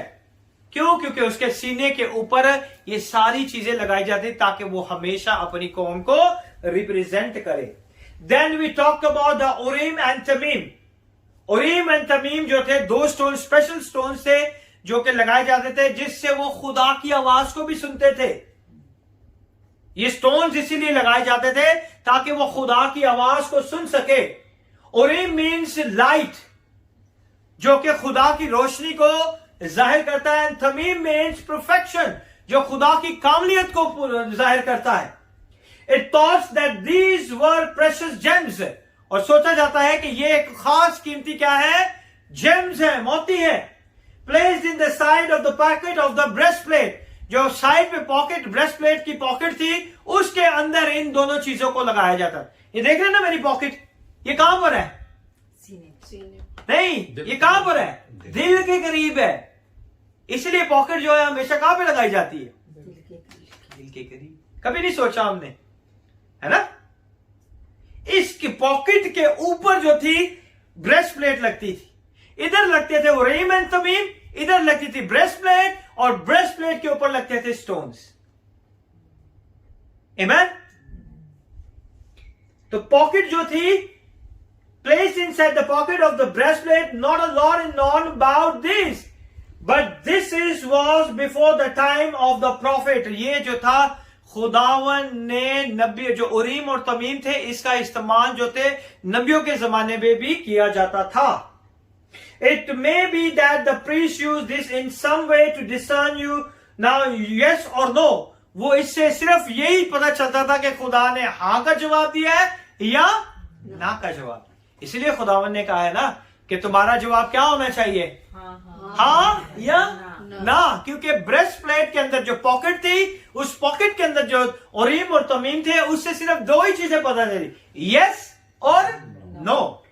बीच में ये नहीं आता था कि अच्छा ये काम कर लेंगे उसके बाद फिर देख लेंगे, ऐसी कोई स्टोरी नहीं। ठीक है? From the Lord also it's mentioned in Numbers 27:21, the ephod and the garments made of linen, और जो पूरा जो गारमेंट बनाई जाती थी, जो पूरा जो कपड़ा, जो चोगा बनाया जाता था, उसके ऊपर जो अफूद दिया जाता था, वो किस चीज का बनाया जाता था? लिनन का। ठीक है? with gold, blue, purple, scarlet thread. उसके ऊपर जो अंगश्तगरी की जाती थी वो किस तरह से वो कपड़े के ऊपर किस तरह से वो चीजें लिखी जाती थी, कौन सा मटेरियल, कौन से कलर यूज किए जाते थे. गोल्ड का कलर यूज किया जाता था, ब्लू कलर यूज किया जाता था, पर्पल यूज किया जाता था, और स्कारलेट हमेशा रेड कलर को कहते हैं. ठीक है, स्कारलेट थ्रेड, ये सारे धागे जो थे इस कलर के धागों को यूज किया जाता है. और ये जो था ये टैबरनेकल के दरवाजे के ऊपर भी यही था. Blue, purple, red and white. अगर आज आप देखें तो जो J&M इंटरनेशनल मिनिस्ट्री का लोगो है वो खुदावन ने मुझे टैबरनेकल के उन कलर्स के ऊपर दिया. उस लोगो के अंदर भी यही 4 कलर आपको मिलेंगे. आपको ब्लू मिलेगा, रेड मिलेगा, पर्पल मिलेगा, व्हाइट मिलेगा. That's represent the tabernacle. आमीन. तो ये बहुत इंपॉर्टेंट चीजें हैं जो हम खुदा के कलाम से सीखते हैं. It was a tunic, it was a woven, it was a front and back panel. Tunic कहते हैं कि लंबा सा चोगा था, लंबा सा कुर्ता था जो वो नीचे पहनते थे, और उसके ऊपर जो थे ये सारी चीजें पहनी जाती थी, और वो इसे पहनकर आगे के हिस्से और पीछे के हिस्से के लिए उसे पहना जाता था. It was held together by the gold clasp and the shoulder that had onyx stone. और उन दोनों को जोड़ने के लिए यहाँ पे जो थे वो स्टोन्स के साथ उन्हें जोड़ा जाता था. उन दोनों के ये लगता है ना, जोड़ लगता है फ्रंट एंड बैक, पता है ना, कपड़ों के ऊपर. ये सारी चीजें ऑलरेडी खुदा के कलाम में मेंशन है. जो टेलर्स आपको सी के देते हैं, जोड़ लगाते हैं ना शोल्डर के ऊपर, फ्रंट एंड बैक, ये ऑलरेडी खुदा के कलाम में है. वो बैक का हिस्सा पीछे से नहीं जोड़ते, वो शोल्डर से इसे सिलाई करते, है ना. So the sash, sometimes the girdle called the girdle or the sash, जो इधर बीच में जो वो पटका पहनते थे जिससे वो अपनी कमर को टाइट करते थे, ठीक है, वो एक सैश कलर का सैश होता था, उसे सैश भी कहते हैं, गर्डल भी कहते हैं, और जिससे वो अपनी कमर को क्या करते थे, टाइट कर देते थे. ठीक है, कमरबंद भी कहते हैं ना. पता चला अभी ये सारी चीजें कहां पे थी, ये खुदा के कलाम में हजारों साल पहले की थी. Amen?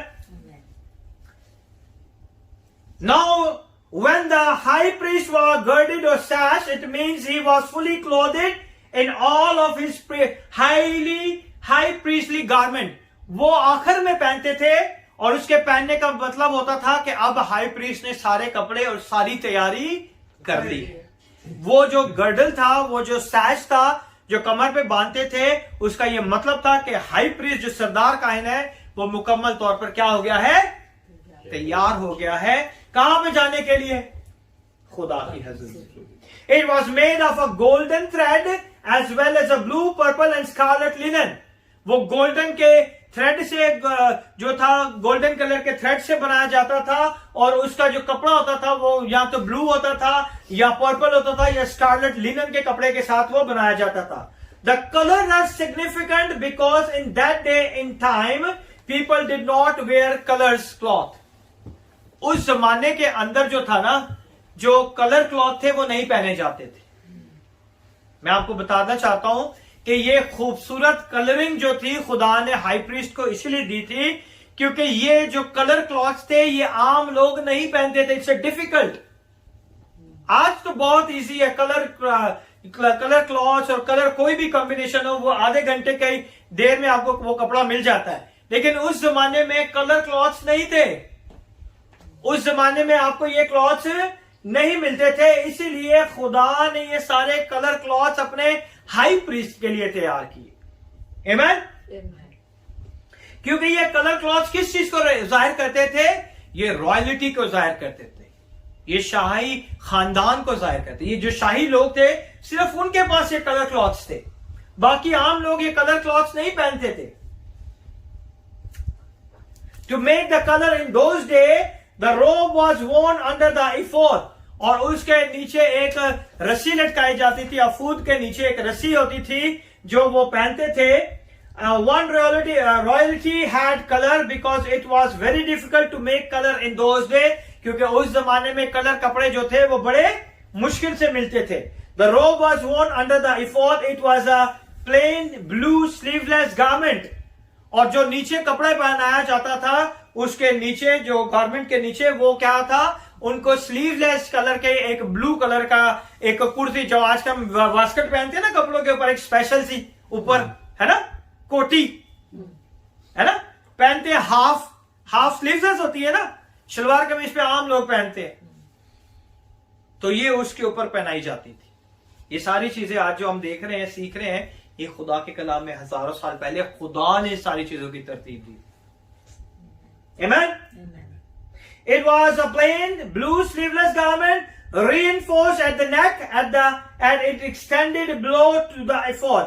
और वो इसे यहां से बंद कर देते थे, और वो जो था अफूद के साथ उसे मैच किया जाता था। आजकल वो पहनते ना कॉलर वाला, तो कॉलर से यहाँ पे बंद कर देते हैं और फिर अफूद पहन लेते हैं आराम से। वो आपने देखा होगा कि बहुत सारे फादर जो है यहाँ पे वो व्हाइट सा पहन लेते हैं, ठीक है, ताकि वो कॉलर बंद हो जाता है यहाँ से, तो फिर वो अपना अफूद पहन लेते हैं। Which could be heard, and आगे देखेंगे हम, there were a bell sewn on hems, और उनके जो किनारी होती थी ना, चोगे की जो किनारी होती थी, वहां पे क्या लगाया जाता था, घंटियां लगाई जाती थी। वहां पे घंटियों को, छोटी छोटी घंटियां सिलाई की जाती थी। Which could be heard as the priest moved about her made by God, जिसका मतलब था कि जब वो चलता था ना खुदा की हजूरी में, तो बाहर खड़े हुए लोगों को क्या आवाज आती थी, घंटियों की आवाज आती थी। अगर वो चलेगा तो ही घंटी की आवाज आएगी ना। जब वो खुदा के हजूर खिदमत का काम करता था, इधर उधर जाता था, तो बाहर बैठे हुए लोग उस सारी घंटियों को क्या करते थे, सुनते थे। As a high priest moved about inside the temple, especially on the day of atonement when they went inside, और जो हाई प्रीस्ट था उसकी जिंदगी के अंदर हम देखते थे कि जब वो खास तौर पे कफारे के दिन, जब वो उस पाक तरीन मकाम में जाता था कफारा देने के लिए, तो वो इस सारे लिबास को पहनता था, और जब वो चलता था तो घंटियों की क्या आती थी, आवाज आती थी, है ना। The holy of holies, no one else could go there, you could hear him. वहां पे किसी को जाने की इजाजत नहीं थी। साल में एक बार कौन जाता था, सरदार कायन जाता था, और बाकी कोई नहीं जा सकता था उस पाक तरीन मकाम के अंदर। लोग बाहर से क्या सुनते थे, घंटियों की आवाज सुनते थे। सारे काहिन बाहर खलो के क्या सुनते थे, घंटियों की आवाज सुनते थे। Could go there, you could hear him, what happened if he dies or stuck, they could hear him. अगर उसे मर जाए या कुछ भी हो जाए तो घंटियों की आवाज बंद हो जाती थी, तो उन्हें पता चल जाता था, और जो रस्सी होती थी उसी रस्सी से वो उसको बाहर खींच लेते थे। अंदर जाने की किसी को इजाजत नहीं थी कि वो अंदर जा सके, है ना। And also shoring the people the Lord is accepting the sacrifice that he was making on the behalf of people, और वो इस बात को भी जाहिर करती थी कि जो लोगों के बिहाफ पे सरदार कायन अंदर कुर्बानी देने गया है, वो कुर्बानी खुदा भी कबूल कर रहा है। इसीलिए उसकी घंटियों की आवाज आ रही है, उसकी घंटियों की इसीलिए आवाज आ रही है कि खुदा उस कुर्बानी को कबूल कर रहा है। On behalf of people, also the pomegranate, a row of pomegranate, अनारों को भी जो है, अनार जो है सरल तौर पे अनार नहीं, लेकिन अनारों की छवि की तरह वो उन्हें बनाया जाता था, क्योंकि अनार जो है वो भी रिप्रेजेंट करते हैं ब्लेसिंग को। अगर आप ख्वाब में अनार देखते हैं तो ये आपकी स्पिरिचुअली ग्रोथ, आपकी ब्लेसिंग के लिए जो है बहुत बड़ी चीज है, ठीक है। तो उसके चोगे के नीचे जो था अनारों की शक्ल भी बनाई जाती थी, अनारों को कुंदा जाता था। सही सरे तौर पे अनार नहीं लगाते थे, लेकिन अनारों को क्या किया जाता था, कुंदा जाता। A row of pomegranate, not real one, but the type of something created, were embroidered on the hem of the robe in the between the bells. जो उसके चोगे के नीचे घंटियां थी, उनकी घंटियों के बीच में क्या था, वो धागे की गड़ाई के साथ अनार बनाए जाते थे। एक घंटी के बीच में एक अनार, फिर दूसरी घंटी, फिर अनार, फिर तीसरी घंटी, फिर अनार, और इसी तरह वो बनाया जाता था।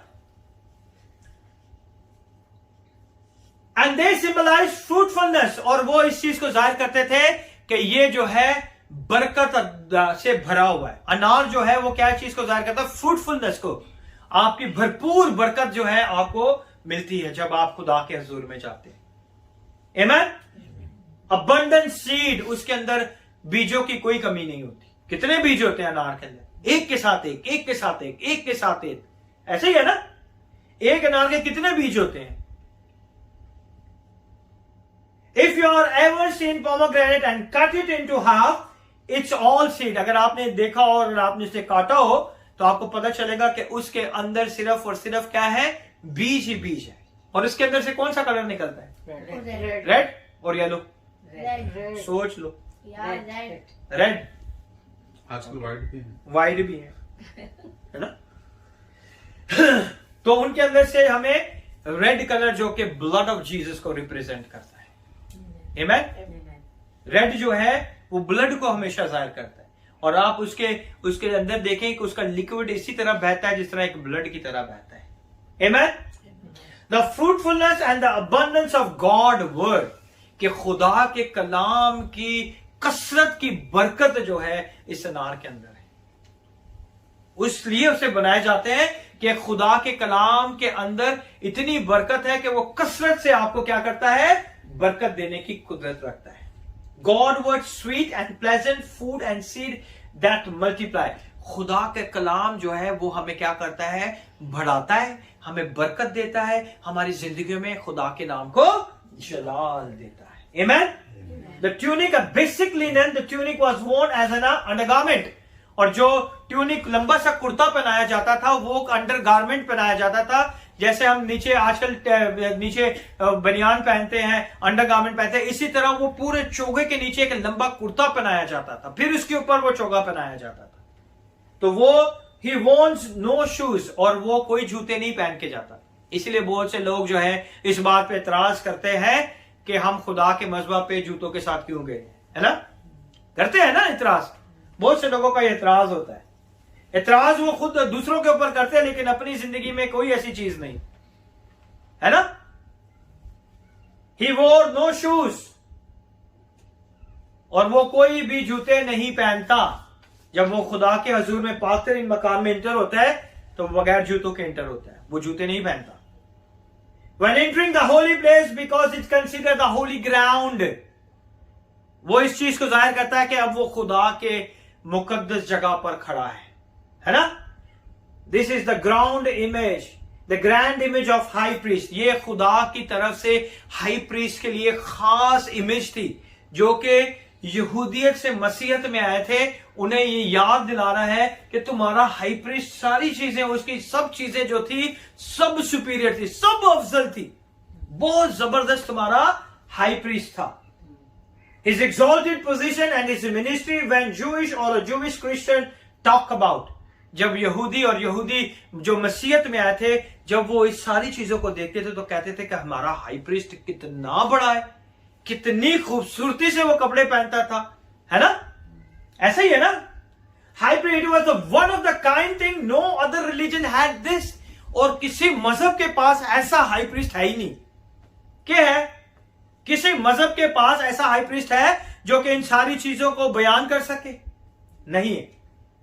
Jewish Christian in the first century, you are hunted by Romans, और वो कह रहे हैं कि आज हम जो है मसीहत में आए हैं और मसीहत में आने के बाद ये रोमन्स हमें मार रहे हैं, है ना? You rejected by your own culture, आज जो हमारी अपनी तहजीब थी उसी से हमें क्या कर दिया? रद्द कर दिया, हमें धिक्कार दिया। The Jewish, you are meeting in the underground rented places in home, और वो कहां पे मिलते थे? छोटे छोटे खैमों में, डर के तय खानों में, मीटिंगों में, बाला खानों में जाके जो थे छोटे छोटे टोले बना के वो क्या करते थे? दुआ करते थे। ये वही मसीह है जो यहूदियत से मसीह में आया, और यहां पे इब्रानियों का मुसन्निफ उन्हें यही समझा रहा है कि तुम्हारा जो हाई प्रीस्ट था, सरदार कायन था, ठीक है उसकी सारी चीजें बहुत अफजल है, लेकिन मसीहत का जो सरदार कायन है वो उससे भी अफजल है। हालेलुया, है ना? वो कह रहे हैं कि you are meeting a ground rented place in a home, your Lord is a criminal executed by pagans. तुम्हारा जो खुदा है जिसके पीछे तुम चल रहे हो, उसे तो रोमियो ने, जो पेगन्स है, उन्होंने क्या कर दिया है? सूली पे लटका दिया है बदकारों के साथ। Compare to that you have this high priest, अगर उस हाई प्रीस्ट को देखे तो और अपने हाई प्रीस्ट को देखे तो उनका हाई प्रीस्ट तो फिर ज्यादा अहमियत हो गया ना, अफजल हो गया आरोन के बारे में। तो आपका हाई प्रीस्ट कौन है जिसे एक गैर कौम ने उसे सूली पे लटका दिया, ये किस तरह का हाई प्रीस्ट है? तो ये सारी चीजें थी जो उनके ईमान को डामाडोल कर रही थी ताकि वो दोबारा यहूदियत की तरफ चले जाए। लेकिन यहां पे वो उन्हें बता रहा है, compare to you have this high priest all of the splendor in the temple and the praise, all the worship and the history and the culture। यानी कि वो सरदार काहिन जिसकी शान शौकत को तुम जानते हो, जिसके काम करने के तरीके को तुम जानते हो, उसके हैकल में सारे काम करने के सारे रद्द अमल को जानते हो, जो पूरी तवारीख को लेके चला है और जो पूरे यहूदियत के कल्चर के बारे में आप जानते हो। तुम सोच रहे हो कि ये चीजें जो है हमारा सरदार काहिन जो यहूदियत का है वो बड़ा है मसीहत के सरदार काहिन से। अब हम 5वें इब्रानियों की 5वें बाब की पहली और चौथी आयत में देखेंगे और इसके साथ ही मैं इसे बंद करूंगा, बाकी हम नेक्स्ट टाइम में देखेंगे। मैं the book of Hebrew chapter number 5 verse number 1 to 4, Chapter number 5, verse number 1 to 4। 1 to 4. For every high priest chose from among men is appointed to act on behalf of men to relation to God, to offer gift and sacrifice for sins. He can deal greatly with the ignorant and reward sins. He himself is the beast with wickedness because of he is obligated to his sacrifice for his own sins, just as he does for those who the people, and no one takes his honor for himself, but only when he calls by God, just as Aaron was. पांचवें बाब की पहली आयत में लेंगे, क्योंकि हर सरदार कायन आदमियों में से मुंतखब होकर आदमियों ही के लिए उन बातों के वास्ते मुकर्रर किया जाता है जो खुदा से इलाका रखती है, ताकि नजरें और गुनाहों की कुर्बानियां गुजराने, ठीक है, वो नादानों और गुमराहों से नरमी के साथ पेश आने के काबिल होता है, इसलिए कि वो खुद भी कमजोरी में मुब्तला रहता है। और इसी सबब से उस पर फर्ज है कि गुनाहों की कुर्बानी जिस तरह उम्मत की तरफ से गुजरानी उस तरह अपनी तरफ से भी चढ़ाए। यानी कि जो सरदार कायम जिसकी तुम बात कर रहे हो, उसे गुनाहों की कुर्बानी चढ़ाने से पहले अपने गुनाहों के कफारे के लिए कुर्बानी चढ़ाने की जरूरत है। पहले वो खुद तो पाक और साफ हो, फिर वो खुदा के हुजूर जा सकता है। Amen.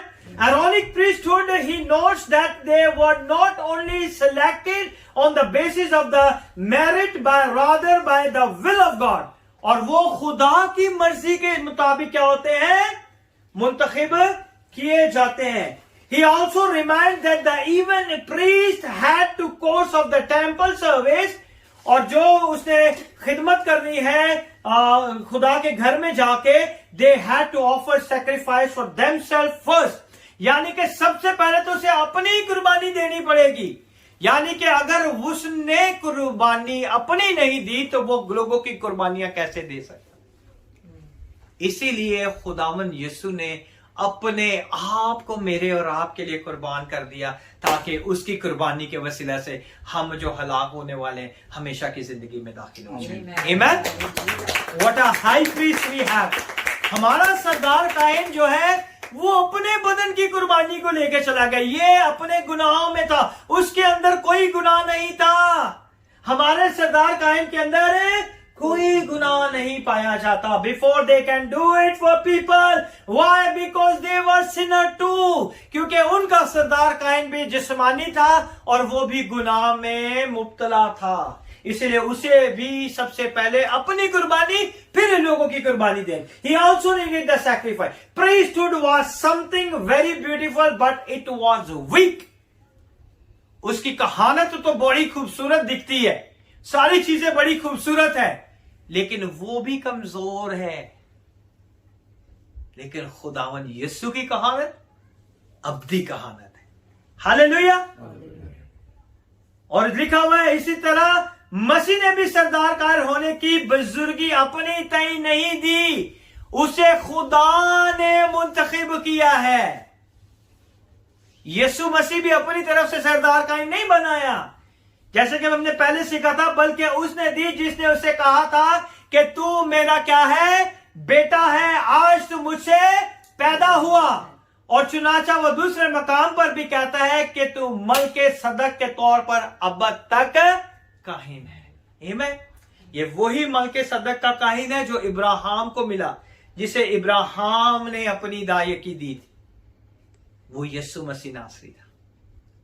आज यही इसलिए लिखा है ना, अगर आप देखें यूहन्ना रसूल की अंजील उसका 8वां बाब उसकी 52 या 53 आयत में अगर आप देखें तो पता चलेगा आपको कि जब यीशु कहता है कि मैं इब्राहिम से भी पहले था, तो वो कहते हैं कि इब्राहिम की तो इतनी उम्र थी. उस यीशु कहता है कि इब्राहिम ने मुझे देखा और मुझे देखकर खुश हुआ.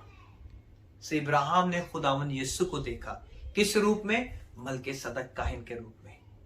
आमीन. What a great God we have it. और हमें खुदावन कितना प्यार करता है. और फिर 6ठी आयत में देखें तो लिखा है, चुनाचा वो दूसरे मकाम पर भी कहता है कि तुम मुल्के सदक के तौर पर अब तक कायन है. तो आपकी कहानत खुदा वो कहता है कि कहानत तुम्हारी बहुत अच्छी है, क्वालिफिकेशन उसकी बहुत अच्छी है, उसकी डिमांड बहुत अच्छी है, लेकिन जो हमारा जो काहिन है वो उससे भी बढ़कर है. उसे भी खुदा ने ही चुना. ये आदमियों के लिए चुना गया है ना. हारून जो था वो किसके लिए, काहिन जो था वो किसके लिए चुना गया? आदमियों में से इन बातों के वास्ते मुकर्रर किया गया जो खुदा की बातों के साथ ताल्लुक रखती थी, ताकि कुर्बानियां चढ़ाए और ये सब करें. लेकिन उससे पहले उसे अपनी कुर्बानी देनी पड़ती थी, ताकि अपने गुनाहों का कफारा दे के फिर दूसरों के लिए. लेकिन यीशु को अपनी कुर्बानी अपने गुनाहों के लिए नहीं देनी पड़ी. यीशु ने अपने बदन को इसलिए कुर्बान किया ताकि हमारे गुनाहों का एक ही दफा कफारा दे दे और आइंदा से हमें किसी भी कुर्बानी की जरूरत ना पड़े. खुदावंद इसके नाम के वसीले से आपको बड़ी बरकत दे.